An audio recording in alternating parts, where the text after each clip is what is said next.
నమస్కారం అండి. నా పేరు డాక్టర్ ఆర్ఎంపి శెట్టి. జ్యోతిష్ శాస్త్ర విజ్ఞానంలో గత కొన్ని సంవత్సరాలుగా అనేక విషయాలు మీకు తెలుపుతూ వస్తున్నాను. వీటి చూస్తున్నారు, అనుసరిస్తున్నారు, లాభపడ్డారు కూడా. చాలా సంతోషంగా ఉంది. అయితే ఇప్పుడు నేను చెప్పాల్సినటువంటి ఒక ముఖ్యమైనటువంటి విశేషం ఏమిటంటే, కన్యా రాశి వారికి ఫిబ్రవరి మాసం 2026 సంవత్సరంలో మాస ఫలితం ఎలాగుంటుందో తెలియజేస్తున్నాను. జాగ్రత్తగా వినండి. కన్యా రాశి వారికి అన్నీ అనుకూలంగానే ఉన్నాయి.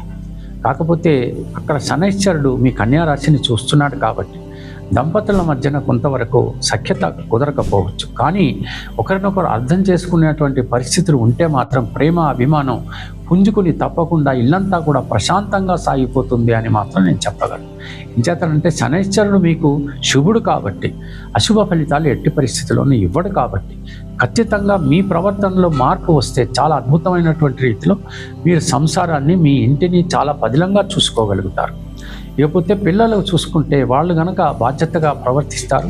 వాళ్ళ చదువులు వాళ్ళు చదువుకుంటారు. ఎటువంటి పరిస్థితుల్లో ఏ ఆపద లేదు, ఏ విసుగు రాదు. ఈ రకంగా సాగుతుంది మీ యొక్క ఇల్లంతా కూడా. పెద్దలు కూడా మిమ్మల్ని ఆశీర్వదించేటువంటి పరిస్థితులు ఖచ్చితంగా ఉంటాయి. ప్రేమికుల మధ్యన మాత్రం సఖ్యత బాగా ఉంటుంది. ప్రేమ, అనురాగం బాగుంటుంది. వివాహం వైపు దారి తీసేటువంటి పరిస్థితులు మీకు ఏర్పడబోతున్నాయి.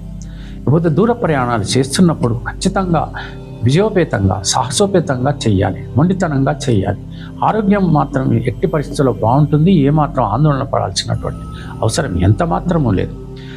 వ్యాపారాలు సాగిస్తున్నటువంటి వాళ్ళకి మంచి లాభాలు చేకూర్చేటువంటి మాసం ఇది. మీరు ఖచ్చితంగా మీ యొక్క ఆ వ్యాపారాలని కూడా అభివృద్ధి పరుచుకునేటువంటి ప్లానింగ్స్ అంతా కూడా మీరు వేసుకోవటం అనేటువంటి చాలా అవసరం. వీళ్ళ భాగస్వాములు అవసరమైతే మీరు వెతకండి, తప్పకుండా మీకు లభిస్తారు. మీకు ఇన్వెస్ట్మెంట్స్ కూడా దొరికేటువంటి అవకాశాలు కనబడుతున్నాయి. అటు ఇండస్ట్రియల్ సెక్టర్ కానీ, ఇంపోర్ట్స్ ఎక్స్పోర్ట్స్ కానీ, లేకపోతే సినిమా రంగం కానీ, ఇతర ఏ వ్యాపారం అయినప్పటికీ కూడా సజావుగా సాగేటువంటి అవకాశాలు ఖచ్చితంగా కనపడుతున్నాయి. ఆర్థిక పరంగా బాగా పుంజుకుంటారు కాబట్టి నూతన వ్యాపారాలు ప్రారంభించాలనుకుంటున్నటువంటి వాళ్ళకి ఖచ్చితంగా మీరు ప్రయత్నాలు ప్రారంభించండి. అటువంటి అవకాశాలు మీకు ఖచ్చితంగా లభిస్తాయి. ఇక ఉద్యోగస్తులకి మాత్రం ఇంక్రిమెంట్స్ లభించేటువంటి అవకాశాలు ఉన్నాయి.